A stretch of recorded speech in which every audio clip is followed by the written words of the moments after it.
the infinite place within you that needs to expand and wants to grow, that which we call your life. I mean, when my mother died, she was down to about 85 pounds. But if they were to weigh her the second before she died, and then weigh her the second after, her body weighed exactly the same.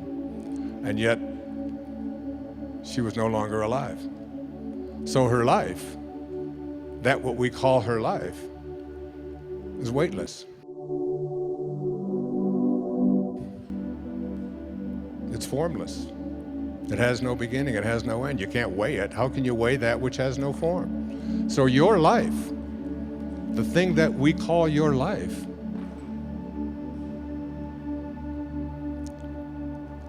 is God. That's what you are. That's what every single one of us are. So here's what Saint Germain said. The attitude of one who wishes to work in conscious cooperation with the ascended host should not be, I wish I could go to them for instruction, but rather, I will so purify, discipline, and perfect myself and become such an expression of divine love and wisdom and power that I can assist in their work. Then I will automatically be drawn to them. If you want to attract into your life what it is that you feel is missing, then what you have to do is to become like these great ascended masters. I honestly feel that I spent the first 10 years of my life in a series of foster homes and orphanages. My father walked out on his family and left my mother with 3 boys under the age of 4 when she was 23 years old.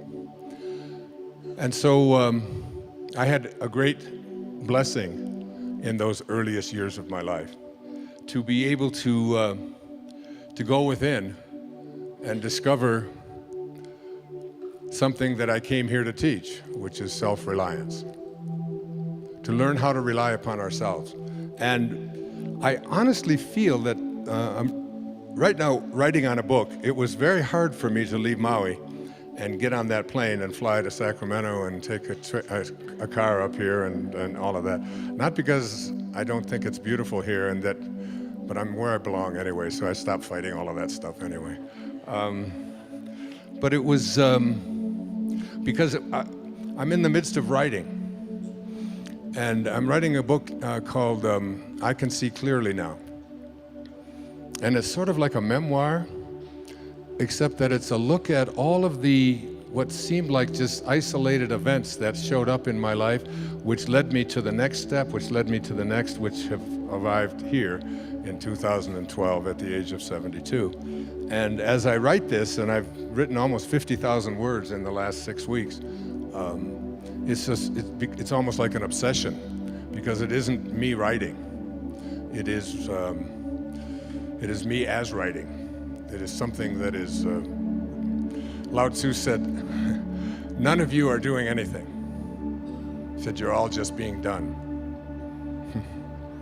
You ever have a sense of that when you look in the mirror? And you look at your body and you say, what the hell is going on here? I said, what's this chicken neck stuff? Where the hell did that come from? What am I doing with hair growing out of my ears? And I said, that doesn't need it. I could use it up here, but it's, and you have a sense that in this physical world, that there's nothing for you to do. Just keep this thing that houses your soul in as healthy a space as you can, but basically it's doing what it's doing. And you, inside of there, the infinite you, is just an observer to the whole process. And isn't that one of the things that we learn in our very first yoga days? It's just, don't be so attached to your body and what it can do and how it hurts to try to do that, and can I balance myself here, and can I do a downward up or down or whatever the hell they call all of those things that are out there. I just do Bikram, so it's... So there's a sense of this awareness. So because of the time, I usually take 3 or 4 hours, or sometimes 3 or 4 days to go through this, and I'm trying to do this in a brief amount of time. The reason that most of us cannot reach this exalted state that I want to present to you in as in the limited time that we have is because we have come to believe in our limitations. We've come to believe in our ordinariness. We've come to believe that who we are is not God, is not divine. All right? So in order to transcend that mentality, you have to sort of reprogram your subconscious mind. Your subconscious mind is the mind that is doing virtually everything that you do. It's the mind that got you here into this room, that put your mat down, that got you dressed this morning, that got your breakfast. When you get in the car, you don't think about, oh, how do I start this thing, and how do I got to make a right turn here. Do I slow down? Do I not? You all programmed your conscious mind, programmed your subconscious mind to do all of these things on automatic. And according to my friend Bruce Lipton, about 96 or 97% of what we do all day long, every day of our lives, 24/7, is done by our subconscious mind. So we have been programmed to believe in our ordinariness. I don't know if you saw my most recent PBS special, but I opened it up with a little story from Portia Nelson, so I'll just share it here with you if you haven't seen it. If you have PBS, you probably have, because that's about all they play. And I'm very proud of that, and we've raised close to $250 million for public television. So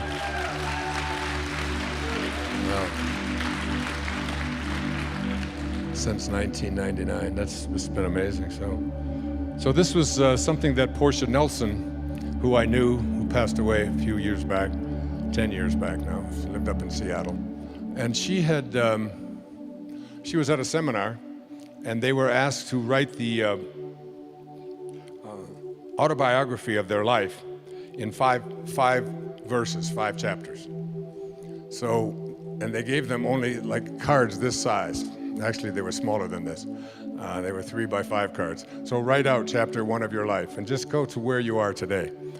And I remember doing this very same thing, but what she wrote was so brilliant that I asked her daughter if we could put it on public television, which I did on the most recent show, and we made a contribution to Portia's work.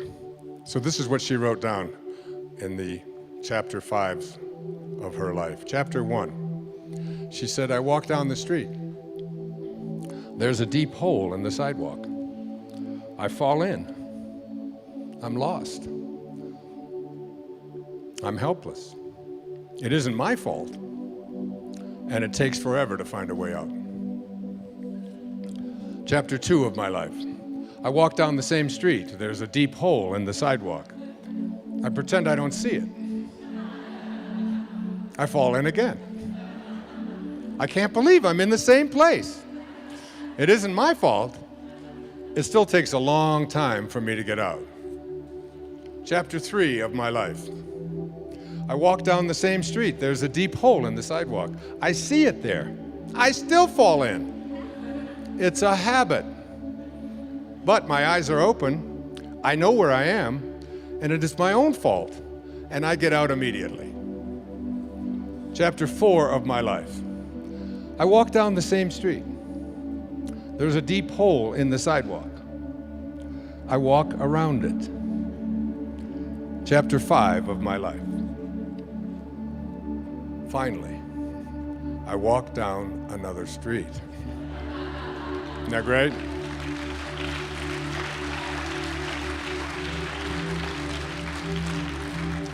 So in the time I have left, I want to talk to you about walking down another street. And this other street is a street in which you have an awareness that not only do you have a physical body, but you have come to believe that this physical body is who you are, and that you have locked yourself into these 5 senses and decided that whatever evidence they provide for you is how you identify and define your reality.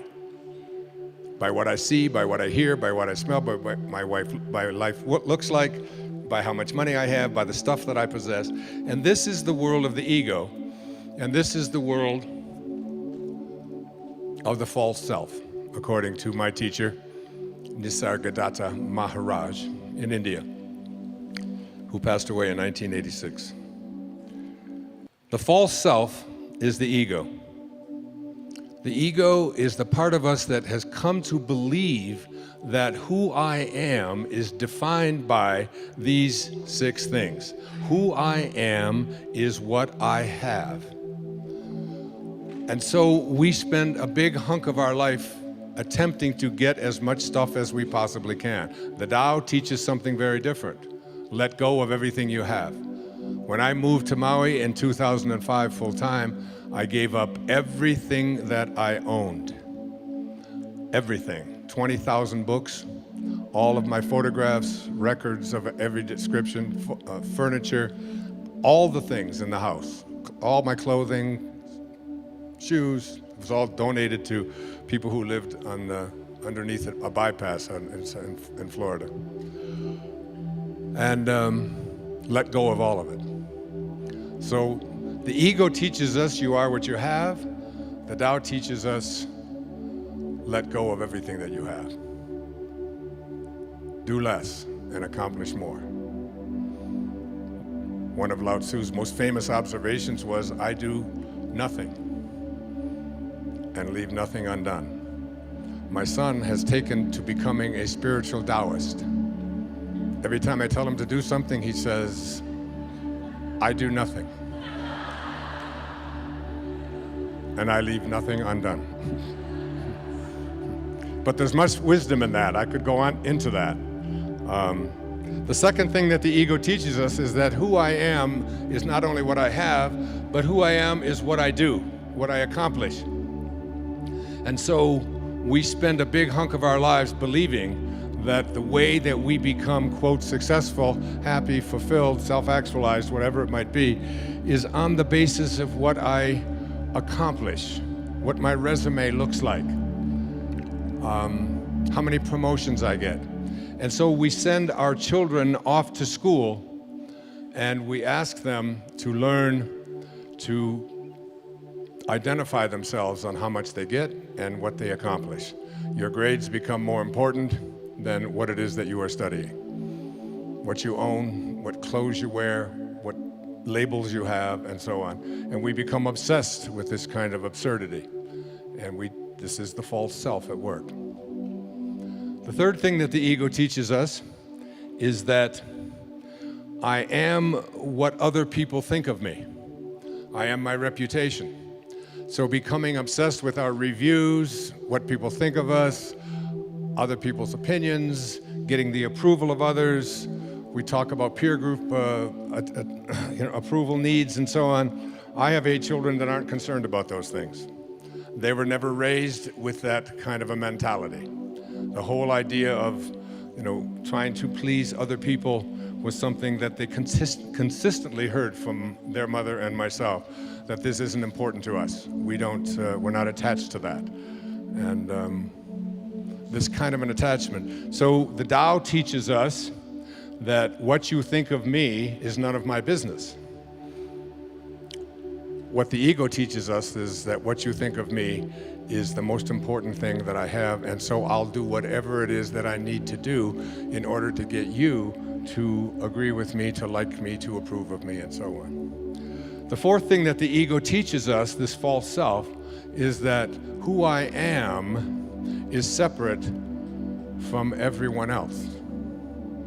And so we are raised in this world of the false self, which teaches us that we have to be in competition with everyone else. We have to defeat someone else.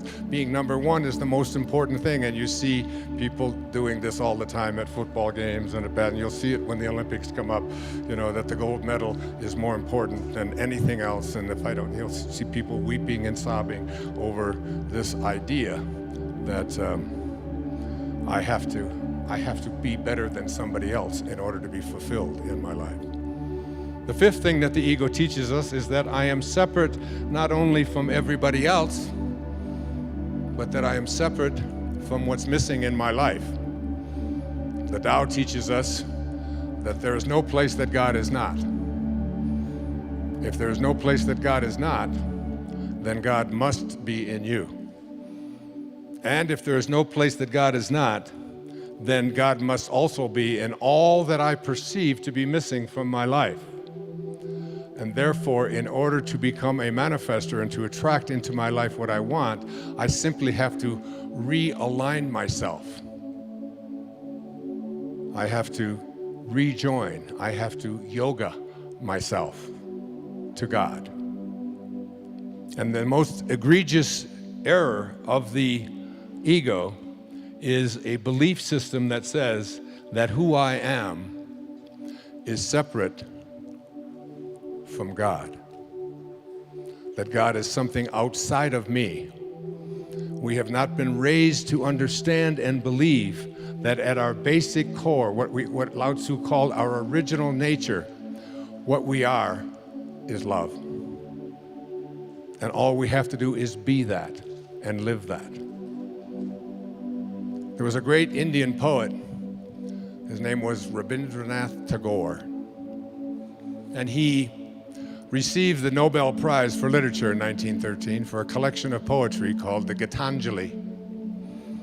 And in that poem, that long poem, 90-some verses, one of those verses says this. He's speaking of the ego.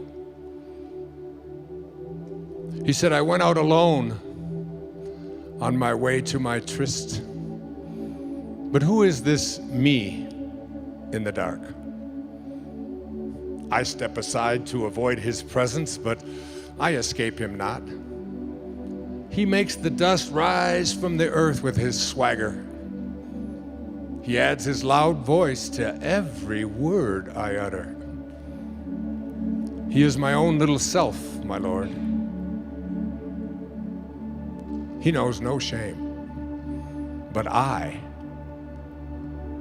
am ashamed to come to thy door in his company. That's a great poet. And that's a great piece of truth. That in order to get to this place, I speak about, that Maslow spoke to me about and trained me to think about, called self-actualization, is that we have to stop evaluating who we are on the basis of those ego identifiers, and instead begin to see ourselves as divine love, as pieces of God. The Native Americans used to say that no tree has branches so foolish as to fight among themselves. And look at us. Look at what happened just down the road from here in Colorado a few days ago. What is it about us that we have to create instruments of death in order to feel good about ourselves? What is it about us that we have to destroy each other and be in competition with each other, and even create things called weapons? It's why Lao Tzu left the place where he left in ancient China at the time of the Warring States. And a big part of the Tao, something like 31 verses out of the 81 verses, speak to the absurdity of having weapons and killing each other. He said that every death in battle should not be celebrated, but should be mourned, because it gives evidence that we have not reached this place and understand what T.S. Eliot was speaking, this place from which we originated, this place to which we shall return.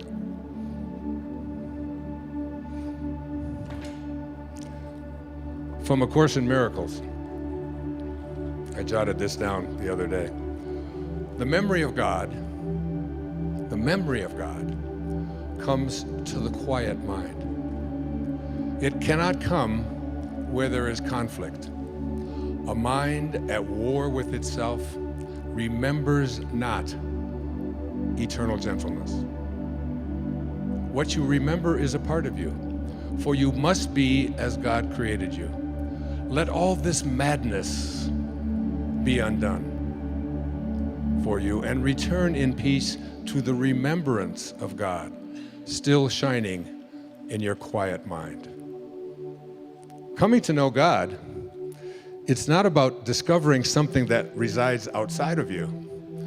It's about remembering what's inside of you and living from that place.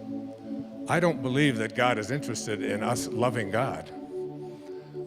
I believe God is interested in us loving each other and figuring out a way to do this regardless.